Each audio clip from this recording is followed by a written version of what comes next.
ఎంట్రీతో మనం టోటల్గా ఎంటర్టైన్మెంట్ అవుతాం, మంచి మస్తు అవుతాం. మనోడికి రానాకి నేను చాలాసార్లు అన్నట్టుగా నేను హీరోగా సెట్ అవ్వనరా, క్యారెక్టర్ వైజ్ చాలా సెట్ అవుతానని 100% సెట్ అయ్యాడు. ఇంటర్వెల్ తర్వాత అయితే రానా వల్ల ఎంత నవ్వాలో అంత నవ్వుకున్నాము. ఇంటర్వెల్ బిఫోర్ వరకు ఒక ఎత్తు, ఇంటర్వెల్ తర్వాత ఒక ఎత్తు. రానా పక్కన పెట్టితే సముద్రకాని అండ్ హీరో యాక్టింగ్ అయితే చాలా బాగా అనిపిస్తుంది అన్న. రీసెంట్గా ది గర్ల్ ఫ్రెండ్ అయితే ఎలాగైతే మెల్లగా ఒక మత్తులాగా ఎక్కి ఇప్పుడు బ్లాక్ బస్టర్ హిట్ కొట్టిందో, ఇది కూడా అలాగే ఒక 2 రోజులు ఆగితే జనాలకి ఎక్కి కూర్చుంటుంది అన్న నెత్తిలో, మైండ్లో. అంత బాగా అనిపించింది. ఓన్లీ సినిమా నా యాక్టింగ్ గురించి చెప్తున్నా, వండర్ఫుల్గా ఉంది. సేమ్ మహానటి ఫేవర్ కనపడుతూ ఉంటుంది మనకు. ఆ వాతావరణం, అప్పట్లో ఆర్టిస్టులు వాళ్ళకు జరిగిన నష్టాలు, వాళ్ళని ఎవరు ఎలా మోసం చేశారు, ఈ టైప్లో తీసుకొచ్చారు. ఆ స్టూడియోలో అవి చూపిస్తూ చాలా బాగా అనిపిస్తుంది. వండర్ఫుల్ మూవీ, చాలా బాగుంది. కాంతానా శాంతానా తెలుసుకోవాలంటే సినిమా చూడండి. దుల్కర్ సల్మాన్ కెరీర్లో ఒక ఉత్తమ ఆర్టిస్ట్ అంటారు, ఉత్తమ నటుడు అంటారు కదా, అంత మంచి పెర్ఫార్మెన్స్ ఉన్నది. అలాగే సముద్రఖాన్ గారికి super movie. Thank you very much.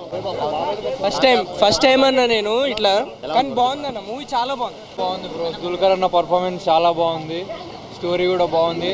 రానా అన్న యాక్టింగ్, రానా అన్న పర్ఫార్మెన్స్, స్క్రీన్ ప్రెజెన్స్ అంతా బాగుంది, చాలా బాగుంది. యాక్టింగ్ మూవీ లవర్స్ వచ్చి చూడొచ్చు మూవీని. సూపర్ ఉందన్న మూవీ లవర్స్. యాక్టింగ్ అయితే ఇరవై తీశారు. దుల్కర్ సల్మాన్ ఎవరిని తీసేయలేం, అందరు బాగా చెప్పారు, బాగుంది, చూడొచ్చు. యాక్టింగ్ భయ్య, యాక్టింగ్, స్టోరీ ఇక ఎవరిని చెప్పలేమని చెప్తున్నా కదా, అందరూ పిచ్చి పడేశారు. ఈ సినిమా చూడాలంటే మినిమం సినిమా లవర్ అయినా ఉండాలి భయ్య, అయితే వాళ్ళకి నచ్చుతుంది. ఇక కామన్ ఆడియన్స్ కంటే మేబీ అంత ఎక్కకపోవచ్చు, అంటే కొంచెం స్లో ఫేస్డ్ ఉంటుంది. దుల్కర్ మూవీ గురించి తెలిసిందే కదా, అది చూడాలంటే కొంచెం పేషెన్స్ ఉండాలి. అది ఉంటే మాత్రం క్లిక్ అవుతుంది. యూత్ అంటే కనెక్ట్ అవుతుంది. ఒక 90s ఫ్రేమ్ మూవీ, అది మూవీ చాలా బాగుంది. యాక్టింగ్ వచ్చేసి DQకి మళ్ళీ భాగ్యశ్రీకి మంచి ఫేమ్ వస్తుంది తెలుగులో. Acting oriented, full acting oriented. Second half patience ఉండాలి కొంచెం. మళ్ళీ ట్విస్ట్ అయ్యే బాగుంది క్లైమాక్స్. రానా అబ్సల్యూట్లీ మనకు తెలుసు రానా ఇప్పుడు వస్తాడన్నది. ప్రీవియస్ మూవీస్లో కూడా సెకండ్ హాఫ్లో రానా కూడా బాగుంది. చెప్తున్నాను, మూవీ అయితే ఎక్సలెంట్ ఉంది. లాస్ట్ క్లైమాక్స్ మాత్రం ఎమోషనల్ ఉంటుంది. ఎవరు చంపారో అని ట్విస్ట్ తెలియదు, అదే మూవీ. ఓకేనా. సెకండ్ హాఫ్ కొంచెం డల్ ఉంది, పేషెన్స్ ఉండాలి, బట్ అర్థం చేసుకునే మైండ్ ఉండాలి మూవీ. ఓకే, యూత్ కనెక్ట్ అవుతుంది. రానా గారి క్రైమ్ క్యారెక్టర్, సరేనా, రానా గారి క్యారెక్టర్ మెయిన్. చూడండి. యాక్షన్ బాగుంది, కొత్త కాన్సెప్ట్ చాలా బాగుంది. హీరోయిన్ యాక్షన్ చాలా బాగుంది.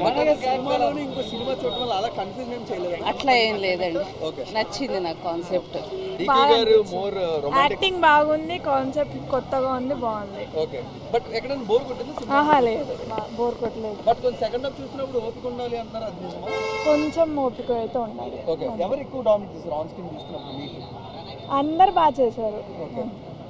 అంటే రియల్ స్టోరీ అంటారు కదా, ఎంతవరకు రియల్ స్టోరీస్ అవి కనెక్ట్ చేస్తారా? అంటే మూవీలో ఇన్వాల్వ్ అయిపోతాం అంతే.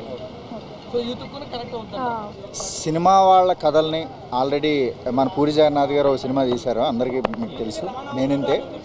ఆ కైండ్ ఆఫ్ అలాంటి స్టోరీస్ జనాలకి నచ్చుతాయి అంటే రియల్ లైఫ్లో యాక్టర్స్ని చూసినట్టుగా వాళ్ళ జీవితాలని సినిమాలుగా తీస్తే చూస్తారా లేదా అనేది డౌటే. బట్ కానీ సినిమా విషయానికి వస్తే మాత్రం అద్భుతంగా ఉంది. అంటే ఇది ఒక అతను యాక్టర్ దుల్కర్ సల్మాన్ గారు ఉన్నారు చెప్పి, ఆయన తప్ప ఇంకెవరు చేయలేరు అన్నట్టుగా చేశారన్నమాట. చాలా బాగుంది, ఎక్స్ట్రాడినరీ అనమాట. అంటే సినిమా వాళ్ళ జీవితాలు ఓపిక అండి, ఓపిక ఉంటేనే వాళ్ళు సినిమా యాక్టర్స్ అవుతారు, ఓపిక లేకపోతే వాళ్ళు ఎగ్జిట్ అయిపోతారు. బట్ ఆడియన్స్ అది మీ ఇష్టం, అది నేను చెప్పలేను కదా. నేను కూడా యాక్టర్ని, సో నేను ఓపికగా కూర్చున్నాను. అది మీ ఇష్టం, మీరు ఓపికగా కూర్చుంటారు. తెలియదండి, నేను అందరి గురించి చెప్పలేను, బట్ నాకైతే బాగా నచ్చింది.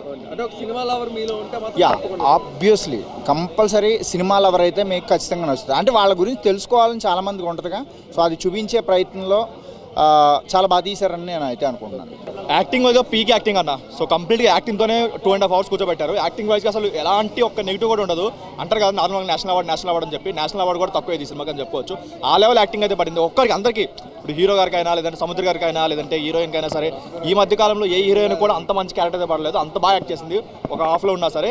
అండ్ కాకపోతే ఏంటంటే ఒక మూవీ ఆడియన్స్గా వచ్చి వాళ్ళు చూసేటప్పుడు మాత్రం చాలా ల్యాగ్ అనిపించవచ్చు, బోర్ అనిపించవచ్చు, పెద్ద చూడడానికి ఇదైతే లేదు. బట్ యాక్టింగ్ వైజ్గా అనుకుంటే మాత్రం పక్కా 100% దీనికైతే నేషనల్ అవార్డు వస్తుంది.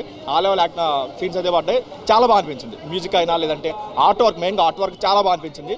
బట్ ఓన్లీ డ్రాబ్యాక్ ఏంటంటే ఒక రెగ్యులర్ ఆడియన్ వస్తే మాత్రం వాడు 2.5 hours కూర్చోపోవచ్చు. అదొకటి. ఆయన వచ్చి సెకండ్ హాఫ్లో వచ్చినా సరే మంచి సీన్స్ పడ్డాయి. ఇప్పుడు ఇంటర్వెల్ తర్వాత వచ్చే ఒక హాఫ్ అన్ అవర్ ఉంటుంది, మొత్తం ఆయన ఒక్కరి మీద ఫోకస్ ఉంటుంది. ఆయన కూడా చాలా మంచి సీన్స్ పడ్డాయి. బట్ ఏంటంటే కంప్లీట్గా యాక్టింగ్ వాళ్ళ మీద నడిపించేస్తారు. ఒక స్టోరీ అలా కాకుండా ఒక స్క్రీన్ ప్లే, ఒక నాన్ ఇండియన్ స్క్రీన్ ప్లే ఒకటి, అండ్ ఒక యాక్టింగ్తోనే 2.5 hours మొత్తం కూర్చోబెట్టారు. సో దాని వరకు అయితే 100% చేస్తున్నారు. ఆవిడ చెప్పింది కదా ఇంతకుముందు, నేను ఇప్పటివరకు కొన్ని సినిమాల్లో చేశాను, ఈ సినిమాలో యాక్ట్ చేశానని చెప్పి. 100% అది అసలు దానికి కొన్ని క్లోజప్ షాట్స్ అయినా సరే, నాకు తెలిసి ఈ మధ్యకాలంలో ఏ హీరోయిన్కి అంత మంచి క్లోజప్ షాట్స్ అయితే పడలేదు. చాలా బాగా యాక్ట్ చేసింది. ఎక్కడ ఎవరు కూడా ఒక ఓవర్ యాక్ట్ చేస్తున్న ఫీలింగ్ కాకుండా అందరూ న్యాచురల్ పర్ఫార్మెన్స్తో ప్యాకడ్ చేశారు. 100% నేషనల్ అవార్డు అయితే వస్తుంది. బట్ ఒక మూవీ వైజ్గా వస్తే మాత్రం ఆడియన్స్ 100% దీన్ని అయితే స్టడీకి పంపిస్తారు, అసలు చూడరు. ఎందుకంటే వీకెండ్కి స్టడీకి వెళ్తుంది. ఎందుకంటే ఒక 2.5 hours మొత్తం యాక్టింగ్ మీద నడిపించారు కాబట్టి పెద్ద వాళ్ళని ఆకట్టుకోవచ్చు. కాకపోతే ఒక జ్యూరీ అయినా, ఒక నేషనల్ అవార్డు వాళ్ళకైతే 100% పిచ్చిగానే వస్తుంది. మహానటితో కంపేర్ చేయకూడదు. కొన్ని ఫస్ట్ హాఫ్లో అక్కడక్కడ కొంచెం ఆ షేడ్స్ కనిపించినా సరే కంప్లీట్గా మహానటి అని చెప్పుకోలేం. కానీ బట్ బాగుంది ఓవరాల్గా. ఒక మూవీ ఏదో 2.5 hours ఎంటర్టైన్మెంట్ కావాలంటే ఎంటర్టైన్మెంట్ ఉండకపోవచ్చు, కానీ ఒక ఆర్ట్ మూవీ మనం చూద్దామంటే మాత్రం 100% న్యాయం చేస్తారు. దానివల్ల యాక్టింగ్ వరకు చాలా బాగుంది. ఎందుకంటే ఫస్ట్ హాఫ్లో ఉండే నాన్ లీనియర్ స్క్రీన్ ప్లే అనేది చాలా బాగా అనిపించింది. ఫస్ట్ హాఫ్ వరకు చాలా బాగుంది. బట్ సెకండ్ హాఫ్ వచ్చేసరికి ఏదో థ్రిల్లర్ జోనర్కి వెళ్ళేసరికి కొంచెం డ్రాబ్యాక్ అనిపించినా సరే, బట్ ఓవరాల్గా ఓకే. కాంతా సినిమా యాక్టర్స్ పెర్ఫార్మెన్సెస్ వైజ్ నాకు ఎలాంటి నెగిటివిటీ లేదు. పెర్ఫార్మెన్సెస్ అందరివి బాగున్నాయి. భాగ్యశ్రీ గారిది, రాణా గారిది, అండ్ మెయిన్గా దుల్కర్ గారు, you are a star sir. అసలు మీకు పెర్ఫార్మెన్స్ వైజ్ మిమ్మల్ని కొట్టేవాళ్ళు నాకు తెలిసి ఉంటారా అంటే డౌటే. ఎందుకంటే స్టార్ట్ టు ఎండ్ ఆ పెర్ఫార్మెన్స్ మీది, ఆ క్యారెక్టర్లో అలా లీనం అయిపోయి చేశారు. అండ్ సముద్రకని గారు, మీరు, రాణా గారు పోటీపడి ముగ్గురు కూడా సెకండ్ హాఫ్ని తీసుకెళ్ళిన విధానం. బట్ సినిమా అని చెప్పకుండా దీన్ని ఒక డాక్యుమెంటరీ అని చెప్పుంటే బాగుండేది అనిపించింది.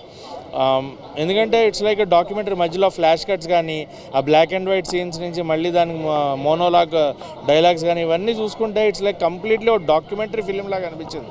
డాక్యుమెంటరీ ఎవరిదైనా డాక్యుమెంటరీ అని చెప్పి దాన్ని క్లియర్గా ఎక్స్పోజ్ చేసి ఉంటే బాగుండేది అనిపించింది. అండ్ సినిమా అయితే నాకు ఆ ఫీల్ రాలేదు. 2.5 hours దీన్ని చూడగలనా అనే ఫీల్ అయితే వచ్చింది. ఫస్ట్ హాఫ్ స్టార్ట్ అయింది, జరుగుతుంది, అమ్మా ఎంతసేపు రా బాబు అనిపించింది. సెకండ్ హాఫ్ మొదలైనప్పటి నుంచి 2 times నిద్ర వచ్చింది కంప్లీట్గా. ఆ నిద్రలో ఏంటి పవర్ నాప్ వేసానా వేయలేదా, ఎందుకంటే లేచి చూస్తే సీన్ అక్కడే ఉంది, మళ్ళీ పడుకున్నానా లేదో కూడా నాకు క్లారిటీ లేనంత డిస్టర్బెన్స్ అనిపించింది అనమాట. సో సినిమా అని కాకుండా డాక్యుమెంటరీ అని చెప్పుంటే బాగుండేది. అండ్ 70mm థియేటర్లో నాకు ఒక రాడ్ వేసినట్టు అనిపించింది. ఇది కాకుండా ఇంకేమన్నా డాక్యుమెంటరీ అని చెప్పి జనాలను ప్రిపేర్ చేసి క్రిస్పీ టైం ఏమన్నా కట్ చేసి ఇంత లెంత్ లేకుండా ఏమన్నా చేస్తే బాగుంటుంది అనే ఫీల్ వచ్చింది. కాంతా ఒక డిఫరెంట్ టైప్ ఆఫ్ మూవీ ఇది. చాలామంది ఎలా అర్థం చేసుకుంటారో చేసుకోరో నాకు తెలియదు, కానీ బట్ ఒక యాక్టర్ అవ్వాలి, ఒక సినిమా ఇండస్ట్రీలో ఉండాలి అనుకునే ఒక పర్సన్కి డెఫినెట్గా ఆ సినిమా ఒక మంచి సినిమా అవుతుంది అనే ఫీల్ నాది. దీంట్లో చేసిన మెయిన్ మాట్లాడుకోవాల్సింది దుల్కర్ సల్మాన్ గురించి. ఏం యాక్టింగ్ అస్సలు వేరే లెవెల్. అసలు సినిమాలో ఎంతమంది క్యారెక్టర్లు ఉన్నా కూడా ఆయన మీద నుంచి యాక్టర్ అవ్వాలి అనే ఫీల్ ఉన్న ఎవ్వడూ కళ్ళు తిప్పుకోలేడు. అంత బాగా చేశాడు, అసలు చాలా అంటే చాలా బాగా చేశాడు. ఇంకోటి భాగ్యశ్రీ గారు కూడా యాక్టింగ్ చాలా బాగా చేశారు, చాలా బాగా అనిపిస్తుంది. క్యారెక్టర్ కానీ ఆవిడ కాస్ట్యూమ్స్ కానీ చాలా అంటే చాలా బాగా అనిపిస్తుంది. మెయిన్ రానా అన్న వా వేరే లెవెల్ యాక్టింగ్. అసలు మనం అనుకుంటాం బేసిక్గా రానా గారు ఏముంది ఫైట్స్ ఇవే చేస్తాడని, దీంట్లో చేశాడు అసలు యాక్టింగ్ వేరే అంటే వేరే అనిపించింది నాకు. బట్ ఒక కామన్ ఆడియన్ లాగా ఆలోచిస్తే మాత్రం బట్ ఏముంది సినిమాలో ఓన్లీ యాక్టింగ్ తప్ప ఏం కనిపించట్లేదే. అంటే ఒక నార్మల్ సినిమా ఫార్మాట్ కాదు కదా ఇది. ఒక ఫన్ లేదు, ఫైట్స్ లేవు, లేకుంటే ఇంకేదో ఈ టైప్ ఆఫ్ కంటెంట్ అయితే కాదు. మేబీ ఇది ఆల్మోస్ట్ రియల్ స్టోరీకి దగ్గరగా ఉండడం దానికి కారణం కూడా అయ్యి ఉండొచ్చు, కొన్ని మార్చకపోవడం, ఇలా కొన్ని రీజన్స్ అయితే ఉండొచ్చు. బట్ నాకైతే వాళ్ళ యాక్టింగ్ చేసిన విధానం చాలా బాగా అనిపించింది. సముద్రగని గారు రిమైనింగ్ చాలా బాగా అనిపించింది. అసలు భాగ్యశ్రీ గారు ఇంత అసలు చూడ్డానికి ఎలా ఉన్నారంటే 90s ఉండే ఒక 80s 90s ఉండే ఒక ప్రాపర్ హీరోయిన్ క్యారెక్టర్ ఎలా ఉండేది ఆ టైప్ ఆఫ్ క్యారెక్టర్ లాగా కనిపించారు. బేసిక్గా ఆవిడ జీన్స్ ప్యాంట్ వేసుకొని టీ-షర్ట్లు వేసుకొని తిరిగేది కదా, బట్ ఈ సినిమాలో చీర కట్టుకుంటే ఒక ప్రాపర్ తెలుగు అమ్మాయిలా, తెలుగు క్యారెక్టర్ చేసే అమ్మాయిలాగా చాలా బాగా అనిపించింది. నాకు అది అసలు అవన్నీ అబ్జర్వ్ చేసే ఛాన్సే లేకుండా పోయిందన్న. ఎందుకంటే reason of Dulquer Salman main అంతే. ఓవరాల్గా చూసుకుంటే నాకేదో పర్లేదు అనే ఫీలింగ్ అయితే వచ్చింది తప్ప ఓవరాల్గా okay. Thank you. Kaantha movie ఇప్పుడే చూశానన్న, సూపర్ ఉందన్న మూవీ. స్టార్టింగ్లో మనకి క్యారెక్టర్స్ ఇంట్రడక్షను, ఆ హీరోయిన్ యొక్క మర్డరు అండ్ అందరి పర్ఫార్మెన్సెస్ అయితే పీక్ అన్న. సెకండ్ హాఫ్లో రానా అన్న వస్తాడు, ఇచ్చి పడేస్తాడు మొత్తం. సెకండ్ హాఫ్ బీజిఎమ్, ఆ స్టోరీ లైన్ కానీ, మనకి సస్పెన్స్ కానీ, ఇన్వెస్టిగేషన్, మనకంతా ఓల్డ్ డేస్ యొక్క అది సినిమా ఆ ఫ్రేమ్లోకి తీసుకుపోతారు. అంతా సూపర్ ఉందన్న. బాగుందన్న. హీరోయిన్ వాళ్ళ పిల్లం యొక్క లవ్ కూడా బాగుంటుంది. యాక్చువల్గా మనం హీరోయిన్ లవ్ చూస్తాంలే కానీ హీరో వాళ్ళ పిల్లం ఉంటుంది. యాక్చువల్గా దాన్ని పట్టించుకోరు కానీ ఆమె అయితే హీరో కోసం చచ్చిపోద్ది అన్న. అనా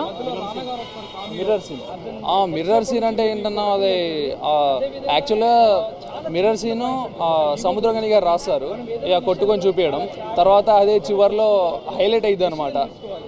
హీరోయిన్ని ఆ హీరో చంపేస్తాడు, అది రియలైజ్ అయిన తర్వాత అదే హైలైట్ అయిపోద్ది మూవీకి.